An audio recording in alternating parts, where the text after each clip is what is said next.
Welcome to anime Tamil series. இன்னைக்கு நம்ம பார்க்க போறது the rebirth villain the legend of GSU season 1 episode 22. இன்னும் நம்ம சேனலை சப்ஸ்கிரைப் பண்ணலனா சப்ஸ்கிரைப் பண்ணிக்கோங்க. பக்கத்துல இருக்க பெல் பண்ண கிளிக் பண்ணிக்கோங்க. அப்பதான் நான் போடுற வீடியோ நோட்டிபிகேஷனா வரும். வாங்க வளவலன்னு பேசாம எபிசோடுக்குள்ள போலாம். எபிசோடோட ஸ்டார்டிங்ல ஹீரோவை அட்டாக் பண்ண வந்த டீமான்ஸ் எல்லாத்தையும் ஹீரோ வந்துட்டு இடிய வச்சு அட்டாக் பண்ணிடுறான். கையில அவன் வந்து கண்ணாடி மிரரை எடுத்து பாக்குறான். இந்த கண்ணாடி மிரர் இருந்தது அது எனக்கு ரொம்பவுமே ஹெல்ப்ஃபுல்லா இருந்துச்சு. என் மேல விழுந்த இடி எல்லாத்தையுமே இது பாதி வந்து தாங்கிக்கிச்சு. ஆமா, என்கிட்ட ஒரு முட்டை ஒண்ணு இருந்துச்சு. அது என்னாச்சு, ஒருவேளை அந்த முட்டை வந்து உடைஞ்சு போயிருச்சா அப்படின்னு சொல்லி ஹீரோ அப்பதான் அந்த முட்டையை பத்தி யோசிக்கிறான். அந்த முட்டையை உடைஞ்சு அதுக்குள்ள இருந்து ஒரு கோழி குஞ்சு ஒண்ணு வருது. ஏய், நான் வந்து வெளியில வந்துட்டேன். இனிமே நான் தான் உன்னுடைய அம்மா, நீ வந்து என்னுடைய பையன், சரியா? இனிமே நான் சொல்றதெல்லாம் கேட்கணும். அப்படின்னு கேட்கலன்னு வச்சுக்கோ, நான் வந்து உன்னை முழுங்கிடுவேன் தம்பி அப்படின்னு சொல்லி ஹீரோ பத்தி அந்த கோழி குஞ்சு சொல்லுது. என்னது, நீ வந்து என்ன முழுங்க போறியா அப்படின்னு சொல்லி அந்த கோழி குஞ்சு பிடிச்சி ஹீரோ நினைக்கிறான். யார வந்து முழுங்க போறாங்கன்னு சொல்லி இப்ப வந்து பாப்போமா. ஐயா, என்னை வந்து விட்டுரு, நான் வந்து தெரியாம சொல்லிட்டேன் அப்படின்னு சொல்லி அந்த கோழி குஞ்சு ஹீரோ பார்த்து கெஞ்சிட்டு இருக்கு. ஹீரோ பின்னாடி என்னன்னா அந்த டீமன் ஹெட்டா இருக்கவன் வந்துட்டு பின்னாடி மறைஞ்சு வந்து ஹீரோ வந்து அட்டாக் பண்றான். என்னது, மறைஞ்சு வந்து அட்டாக் பண்றானா அப்படின்னு சொல்லி ஹீரோ அவனோட ஸ்வாடை எடுத்து அந்த டீமனோட ஸ்வாட் வந்து அட்டாக் பண்ணா. அவனோட ஸ்வாடை வந்து ரெண்டா போயிடுது. அந்த கோழி குஞ்சு ஹீரோ பாக்குது. என்னடா இவன் இவ்வளவு ஸ்ட்ராங்கா இருக்கானான்னு சொல்லி ஹீரோவும் அந்த டீமன் ஹெட்டை வந்து அதே இடத்துல வந்து கொண்டுறான். சூரியோசி அப்படிங்கிற ஹீரோவோட சிஸ்டரும் பார்த்துட்டு அமேசிங், சீனியர் பிரதர் வந்து அமேசிங் அப்படின்னு சொல்லி கத்திட்டு இருக்கான். என்னது, அந்த டீமனா அவன் ஒரு அளவு வந்து தோக்கடிச்சுட்டானா? என்னது, அந்த டீமன் பீக்கோட ஸ்டோரோ ஸ்டேஜ்ல இருக்கு. அப்படி இருந்து இவனை வந்து ஜெயிக்க முடியலையா? ரைட் ஸ்கொயர்ல இருக்க மீப்பிள் வந்து நம்ம ஹீரோ வின் பண்ண வந்து பாக்குறாங்க. என்னது, தனியால இருந்து ஜிஎஸ் அந்த டீமன் எல்லாத்தையும் தோக்கடிச்சுட்டானா? ஆமா, அவன் எப்படி அந்த ட்ரிபிளேஷனை யூஸ் பண்ணி அந்த டீமன்ஸ் எல்லாம் பண்ணான்? அவன் கடலோட 4வது லேயர்ல தானே இருக்கான். அப்படி இருந்து அவனால எப்படி இடியை வந்து கண்ட்ரோல் பண்ண முடிஞ்சுன்னு சொல்லி எல்லாரும் ஷாக்கிங்ல பாத்துட்டு இருக்காங்க. மென்டி, நீ வந்து அதை பாத்தியா? கோல்டன் கலர் ஆரா அது மிக்ஸ் ஆகி லோட சொல்யூஷனா வந்துச்சு. ஜிஎஸ் உடைய பாடி அது ஒரு லெஜண்ட். ஜிஎஸ் ரிமோட் ஆன்டினேட்டிக் ஹோலி பாடி அவனுக்கு வந்து கிடைச்சிருக்கு. ஆமா, இதுக்கு முன்னாடி அவனுடைய கல்டிவேஷன் அது ஸ்லோவா தானே இருந்துச்சு. இப்ப எப்படி இந்த அளவுக்கு அதிகமாச்சு? உண்மையை சொல்லணும் அப்படின்னா ஜிஎஸ் உடைய பாடி அது வந்து கர்ஸ் செய்யப்பட்டிருந்துச்சு. ஆனா அப்படி இருந்த அவனால அவனுடைய கல்டிவேஷனை இந்த அளவுக்கு பண்ண முடியுதுன்னா அது உண்மைக்குன்னு ஒரு பெரிய விஷயம் தான். இன்னைக்கு நம்மளுடைய ஹோலி கிரவுண்டுக்கு ஒரு ஹோலி சைல்டை செலக்ட் பண்ணலாம்னு நான் வந்து இருக்கேன். ஜிஎஸ் அவன் ரிட்டர்ன் வந்தோடனே ரைஸ் ஹோலி சைல்டு அவன் வந்து ஆக்கிடலாம் நான் வந்து நினைக்கிறேன். என்ன சொல்றீங்க? இவங்க வந்து அதைத்தான் சொல்றாங்களா? அப்படிலாம் நடக்கவே கூடாது. ஆமா, இந்த மேட்டரை பத்தி அப்ப பேசுறாங்க அப்படின்னா மத்த பீக்ல இருக்க மாஸ்டர் கிட்டையும் மாஸ்டர் வந்து கலந்து பேசணும்ல. நம்மளுடைய ஜிஎஸ் உடைய கல்டிவேஷன் அது ரொம்ப லோவா இருக்கு, அதனால அவங்களுக்கு வந்து பிடிக்கலன்னு தான் சொல்லுவாங்க. அந்த துரோகி சீடை வந்துட்டு ஹோலி சைல்டு ஆகுறதா? என்னடா இது லாஜிக்கே இல்லாம இருக்கு. ஹோலி இக்னோஷன் கிங் மிங்டியை பத்தி நீ வந்து கவலைப்படாத. ஜிஎஸ் உடைய பெர்ஃபார்மன்ஸ் இன்னைக்கு வந்து பார்த்தேல, இதை நான் சொன்னேன் அப்படின்னா மத்த பீக்ல உள்ள மாஸ்டர்ஸும் என்னுடைய சஜஷனை வந்து கண்டிப்பா ஏத்துக்குவாங்க. அது மட்டும் இல்லாம அவன் ஒரு நல்ல பர்சனா வர இருக்கான். அவன் ரொம்ப கேண்டா வர நடந்துக்கிறான். அவனடா வந்து கேண்டா நடந்துக்கிறான், என் கூட தனியா இருக்கப்ப நீங்க வந்து பாக்கணும் அப்படின்னு சொல்லி கிங் மீடி மனசுக்குள்ள வந்து நினைக்கிறாங்க. டெலிபோர்டேஷன் ஸ்கொயர் அங்கதான் காட்டுறாங்க. சீனியர் பிரதர், நீங்க ஓகே தானா? நான் வந்து ஓகே தான் சூரியசி சிஸ்டர், எனக்கு எந்த ஒரு அடியும் படல அப்படின்னு சொல்லி ஹீரோ சொல்றான். நான் மறுபடியும் தூரத்துல இருந்து பார்க்கக்கூடிய ஒரு ஆளாதான் ஆயிட்டானா? நம்மளை வந்து காப்பாத்திட்டாரு, டீமன்ஸ் எல்லாத்தையும் கொண்டுட்டு ஜிஎஸ் அப்படின்னு சொல்லி ஹீரோ எல்லாரும் பெருமையா பேசிட்டு இருக்காங்க. பிரதர் ஆமா, உங்களுடைய ஷோல்டர்ல இருக்கிறது என்னது? ஓ இதுவா? இது ஒரு ஸ்பிரிச்சுவல் பீஸ்ட். இதை நான் வந்து இப்ப அடக்கிட்டேன். நான் இதை வந்து எதிர்பார்க்கவே இல்லை. அந்த ட்ரெஷர் லேர்ன்ல இருந்த அந்த பெரிய பாம்பை வந்து டிஃபெக்ட் பண்ணிட்டானா? இவன் கிட்ட இருக்க அதிர்ஷ்டத்தை எல்லாத்தையும் நான் உறிஞ்சாலும் கூட இவன் இந்த பாம்பு வந்து தோக்கடிச்சிருக்கானா? இவன் கிட்ட இன்னுமே வந்துட்டு அதிர்ஷ்டம் நிறைய இருக்கணும் தான் நான் வந்து நினைக்கிறேன். பிரதர்ஸு, ஆமா, உங்களுடைய ஷோல்டர்ல இருக்கிறது என்னது? ஓ இதுவா? இது வந்து ஒரு சிக்கன். இதை நீங்க ஒரு பெட்டா கூட நீங்க வந்து நினைச்சுக்கோங்க. ஏய், என்ன வந்து நீ எப்பறம் அப்படி பேசலாம்? எனக்கு நீ வந்து ரெஸ்பெக்ட் கொடுத்தே ஆகணும். எனக்கு பேர் வைக்க உனக்கு யார் அனுமதி கொடுத்தது? நீ வந்து இப்படிலாம் பேசக்கூடாது. என்னது, நீயே ஒரு கோழி, உன் குடும்பமே ஒரு கோழி அப்படின்னு சொல்லி ஏன் சொல்றான்? பிரதர், ஒரு நிமிஷம் வெயிட் பண்ணுங்க, இதை நான் வந்து புடிச்சு கொள்றேன்னு சொல்லி ஹீரோ அதை புடிச்சு நசிக்கிட்டு இருக்கான். இது ரொம்ப இன்ட்ரெஸ்டிங்கா இருக்கு அப்படின்னு சொல்லி ஏஃபேங்கிறவங்க நம்ம ஹீரோ பார்த்து சொல்றோம். டெலிபோர்டேஷன் ஃபார்மேஷன் அது ஓப்பன் ஆக போகுது. நம்ம வந்து ரெஸ்ட் எடுத்துட்டு நம்மளுடைய ஹோலி கிரவுண்டுக்கு ரிட்டர்ன் போலாமா அப்படின்னு சொல்லி ஹீரோ சொல்றான். 3 நாட்களுக்கு அப்புறம் ஹீரோவோட ரூம் தான் வந்து காட்டுறாங்க. ஹீரோ வந்து அவனுடைய கல்டிவேஷன் வந்து பண்ணிட்டு இருக்கான். நான் ரகசிய உலகத்துக்கு போயிட்டு வந்ததுக்கான ரிவார்டை இன்னும் சிஸ்டம் வந்து எனக்கு கொடுக்கவே இல்லை. ஹீரோக்கு மெசேஜ் வருது.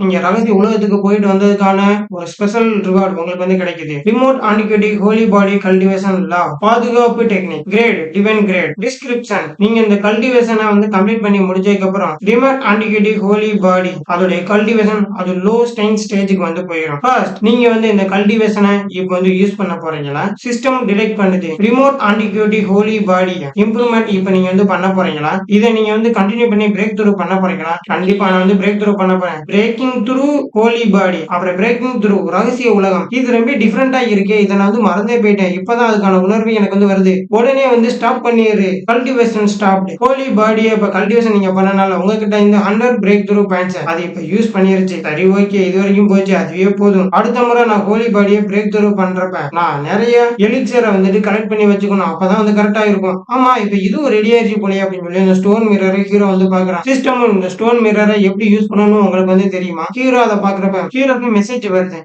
நீங்க ஒரு ட்ரெஷரை வந்து கண்டுபிடிச்சிருக்கீங்க. இந்த ஸ்டோன் மிரர் அது ரொம்பவுமே ஃபேக் ரேங்க்ல இருக்கு. அட்லீஸ்ட் இது ஒரு ஏசியன் லார்ட் ஆர்டிஃபெக்டா இருக்கணும், இல்லைன்னா அது அப்சல்யூட் எம்பரர் ஒரு ஆர்டிஃபெக்டா கூட இருக்கலாம். ஆனா அது இன்னும் முழுமையடையவே இல்லை. இது மொத்தம் 2 டைப் ஆஃப் ஃபங்க்ஷனா இது வந்து இருக்கு. Function 1 blue light suspicion domain. இது உங்களுடைய எனிமி யாராலும் உங்களை அட்டாக் பண்ண வந்தாங்க அப்படின்னா இது அவங்களை வந்து ஸ்லோ பண்ணிரும். அது மட்டும் இல்லாம அவங்களை வந்து அசைவிடாம வரை இது வந்து பாத்துக்கிறோம். Function 2 communication. காஸ்ட் நீங்க இதை வந்து ஹை குவாலிட்டி எலமெண்ட் ஸ்டோன் நீங்க எக்ஸ்பெரிமெண்ட் கூட பண்ணலாம். ஆமா, இதெல்லாம் என்னது அப்படின்னு சொல்லி ஹீரோ அந்த கண்ணாடியை பார்த்துட்டு இருக்கும்போது வரிசை யாரு வெல்கம் டு பிரிமோடையல். நீங்க வரிசையில மத்த பீப்புளை விட நீங்க பெர்மிஷன் லெவல் அதிகமா இருக்கிறதுனால அடுத்து ஓபன் ஆகுறது எல்லாமே வந்து உங்களுக்கு வந்து ஃப்ரீயாவே கிடைக்கும். Short channel, starry sky square, secret land, private trading space, firing pellet, cultivation treasure land, battle of the 10,000 ethnic groups. நீங்க இன்னும் ஓபன் செய்ய வேண்டியது டெலிபோர்டேஷன் ஃபங்க்ஷன். இந்த டெலிபோர்டேஷன் ஃபங்க்ஷனை நீங்க ஓபன் செய்யணும் அப்படின்னா உங்களுக்கு நிறைய எனர்ஜி அது கன்சியூம்ஷன் ஆகும். அதுக்காக நீங்க எலமெண்டல் ஸ்டோன் அல்லது டிவைன் ஸ்டோனை நீங்க வச்சுக்கிறது நல்லது. எனக்கு கிடைச்சிருக்க இந்த பொருள் அது உண்மைக்குனே அமேசிங் தான் போலயே. சரி, சார்ட் சேனல்ல கிளிக் பண்ணி பார்ப்போம் அப்படின்னு சொல்லி சார்ட் சேனல் வந்து ஹீரோ வந்து கிளிக் பண்றான். Welcome to chat room number 17. இதுல 6 ஆன்லைன் யூசர்ஸ் இப்ப இருக்காங்க. முதல்ல கோல்டன் சன் கிளான் தான் சேர்ந்த ஜிங் குங் யான் அப்படிங்கிறவன் தான் ஒரு மெசேஜ் வந்து போடுறான். டிராகன் ஹார்ஸ் கிளான சேர்ந்த டிவைன் சன் அவ என்ன 3 நாட்களா 3 இரவா வந்து தொடர்ச்சான். அப்போ ஒரு ஸ்ட்ராங்கான பெர்சன் ஸ்பிரிச்சுவல் டெக்னிக்கை யூஸ் பண்ணக்கூடியவர் அவர் தான் என்ன வந்து ஹெல்ப் பண்ணி என்ன எங்க இருந்து எஸ்கேப் ஆக வச்சாரு. அதுக்கு மார்க்கல் ஹோலட் அப்படிங்கிறவன் ஒரு ரிப்ளை பண்ணான். 8,000 பிரிமோடையல் காயின்ஸ் இருந்துச்சுன்னா செட்டில் த்ரோ பேச ரொம்ப சீக்கிரமாவே வந்து கலந்துடலாம். அதுக்கு கோல்டன் சன் கிளான சேர்ந்த ஜிங் குங் யான் அப்படிங்கிற அதுக்கு ரிப்ளை பண்றான். நீங்க ரொம்ப இருக்க மாட்டவங்க வந்து நடந்துக்கிறீங்க. சரி பரவாயில்ல, ஃபார்டினேட் டைமிங் கிரேட் பிளைன்ஸுக்கு நீங்க சீக்கிரம் வாங்க. அங்க KA335 KU245J அப்படிங்கிற இடத்துல நம்ம வந்து மீட் பண்ணலாம். அடுத்து இன்னொருத்தவங்க வந்து மெசேஜ் போறாங்க. ஒரு சூனியக்காரி, அவளோட பேர் வந்து சு மோயர். நான் வந்து கரண்டா சாசரர் எக்ஸ்பெரிமெண்ட் பண்ணிட்டு இருக்கேன். எனக்கு நிறைய வந்து சோல்ஸ் வந்து தேவைப்படுது. யாருனாலும் ஹியூமன் சோல்ஸ் இங்க வந்து விற்பனை பண்றீங்களா? அதுக்கு மோமோ ஏட்டுங்கிற ஒரு 100 வந்து ரிப்ளை பண்றேன். எனக்கு வந்து தெரியும் நீ வந்து அதுக்கு எவ்வளவு காசு கொடுப்ப. 1 லட்சம்னா ஓகே, அது கம்மினா இப்பயே நீங்க வந்து வெளியே போயிருன்னு சொல்றான். அதுக்கு அந்த சூனியக்காரியும் சொல்றான் 5 லட்சம் ஓகே, நம்ம ட்ரேடிங் ஸ்பேஸ்ல போய் நம்மளுடைய நெகோசியேஷன் வந்து நம்ம வந்து பண்ணலாம். ஆமா, இதெல்லாம் என்னது? இதுக்கு முன்னாடி இப்படி ஒரு பிளான்ஸ் எல்லாம் நான் வந்து கேள்விப்பட்டதே இல்லையே. டைம் அண்ட் கிரைன் பிளான்ஸ்னா என்ன, இம்மோடையல்னா என்ன, இந்த மாதிரி பிளேஸ் எல்லாமே நம்ம டைம் பின் கான்டினென்ட்ல இருக்கா என்ன அப்படின்னு சொல்லி அந்த கண்ணாடி மிரரை ஹீரோ வந்து பார்த்துட்டு இருக்கான். சீனியர் பிரதர் ஜூசியோ, இதுதான் உங்களுக்கு கிடைச்ச அந்த லிட்டில் பீஸ்டா அப்படின்னு சொல்லி தாவா சிஸ்டர் வந்து கதவை திறக்கிறாங்க. ஓ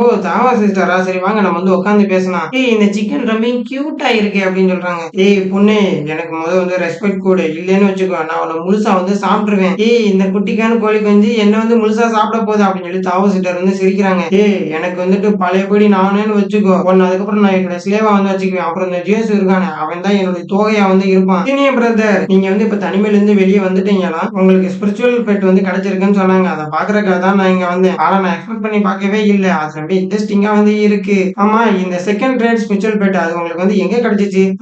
நீங்க 2 பேரும் நல்லா தான் பேசுறீங்க. ஏய் என்ன வந்து சிக்கன் வந்து நீ வந்து சொல்லாத அப்படின்னு சொல்லி அந்த கோழி குஞ்சு கத்திட்டு இருக்க ஹீரோ தூக்கி எரிஞ்சிடறான். நான் நாத்த முடிச்ச கோழி குஞ்சை பத்தி எல்லாம் நீங்க வந்து பேசாதீங்க. ஜூனியர் தாவோ, நீங்க என்கிட்ட எதுனாலும் பேசணுமா? இம்பார்ட்டனா? கண்டிப்பா. Thank you very much. அவங்களுக்கு வந்து தேங்க்யூ சொல்லி ஆகணும் சீனியர் பிரதர். தாவோ சிஸ்டர், என்னுடைய மனசுல இருந்து நான் வந்து இதை வந்து சொல்றேன். எனக்கு ஒரு ரெக்வெஸ்ட் வந்து இருக்கு. சீனியர் பிரதர், நீங்க ஃப்ரீ ஆனதுக்கு அப்புறம் என்னுடைய ஜூனியர் சிஸ்டரை மீட் பண்ணி அந்த ரகசிய உலகத்துல என்னெல்லாம் பாத்தீங்கிறத வந்து சொல்ல முடியுமா? அவங்க நீங்க வந்து சொல்லணும்னு வந்து விரும்புறாங்க. கண்டிப்பா நான் வந்து சொல்றேன். இந்தாங்க, இது என்னுடைய கட்சி, இதை நீங்க வந்து வச்சுக்கிட்டே ஆகணும். நீங்க வந்து வேணாம்னு சொல்லக்கூடாது, சரியா? இந்தாங்க, இதை வந்து பிடிங்க அப்படின்னு சொல்லி ஹீரோ கையில அவரோட கட்சி வந்து கொடுக்குறான். சீனியர் பிரதர், நீங்க வந்து சீக்கிரமே இன்னைக்கு வந்து தூங்குங்க, ஆல்ரெடி லேட் நைட் ஆயிருச்சு. ஹீரோவும் அதை வந்துட்டு மறந்து பாக்குறான். வந்து பார்த்துட்டு, ஓ தாயோங்கிற நேமுக்கு பீச் பிளாசம் அப்படிங்கறது அதுக்கான அர்த்தமா? அப்ப இதுல இருந்து வர அந்த வாசனை அது பீச் பூக்களுடைய வாசனை தானா? என்ன ஒரு வாசனை, என்ன ஒரு கிஃப்ட். ஆனா மாஸ்டருடைய வாசனைக்கு முன்னாடிலாம் இது ஒண்ணுமே கிடையாது. ஆமா, நான் ஒண்ணு வந்து மறந்துட்டேனே. எதுக்கியா இப்படி வந்து பாக்குறேன்? அந்த முட்டையில இருந்து புரிஞ்சுதானே வந்தேன். உனக்கும் அந்த ஸ்டோன் மிரருக்கு என்ன சம்பந்தம்? என்னுடைய மைண்ட்ல ஞாபகம் இருக்கிறத வச்சு பார்க்கும்போது அந்த அந்த அந்த அப்படின்னு சொல்லி அந்த கோழி கொஞ்சம் வந்து இழுத்துட்டு ஒழுங்கா வந்து சொல்றியா இல்லையா அப்படின்னு சொல்லி ஹீரோ வந்து மிரட்டுறான். நான் வந்து டிவை க்ரோ கிளான சேர்ந்தவனா தான் நான் வந்து இருக்கணும்னு நினைக்கிறேன். ஏன்னா எனக்கு அப்படிதான் வந்து ஞாபகம் இருக்கு. எனக்கும் அந்த ஸ்டோன் மிரரும் கேரக்டருக்கும் எந்த ஒரு சம்பந்தமே கிடையாது. நான் ஆல்ரெடி இதை கெஸ் பண்ணேன். நீ ஒரு டிவைன் க்ரோ கிளானை சேர்ந்தவனா தான் இருக்கணும்னு எனக்கு ஆல்ரெடி முன்னாடியே தெரியும். Divine crow clan one of the emperor clan, அதனால நீ எனக்கு மரியாதை செலுத்தி ஆகணும் சரியா அப்படின்னு சொல்லி ஹீரோ மிரட்டேன். சரி நான் உனக்கு ரேபிட் மீட்டை சாப்பிட கொடுக்குறேன், நீ சாப்பிடு. ஏய் நீ அங்க தனியா இருந்தியா, அப்போ உன்னை பாக்குறதுக்காக ஒருத்தங்க வந்தாங்க. ஆனா நீ தனியா இருக்கிறத பார்த்துட்டு அவங்க போயிட்டாங்க. ஆமா என்ன பார்க்க ஒருத்தங்க வந்தாங்களா, யாரா இருக்கும்? ஒருவேளை லியோபி அவங்கதான் 3 நாள் கழிச்சு என்ன மீட் பண்ண வரேன்னு சொன்னாங்க, அவங்களாதான் இருக்கணும் அப்படின்னு சொல்லி ஹீரோ நினைக்கிறான். இந்த இடத்துல இந்த எபிசோட் முடிஞ்சிருது. இன்னும் ஹீரோ வந்ததுல இருந்து ஹீரோடைய மாஸ்டர் ஹீரோ போய் மீட் பண்ணவே இல்லை. எனக்கு தெரிஞ்ச அவன் அடுத்த எபிசோட்ல ஹீரோட மாஸ்டர் போய் மீட் பண்ணுவான்னு நினைக்கிறேன். இந்த வீடியோ பிடிச்சிருந்துச்சுன்னா ஒரு லைக் பண்ணி விடுங்க, ஒரு சப்ஸ்கிரைப் பண்ணி விடுங்க. உங்களிடமிருந்து விடைபெறுவது உங்கள் ATS.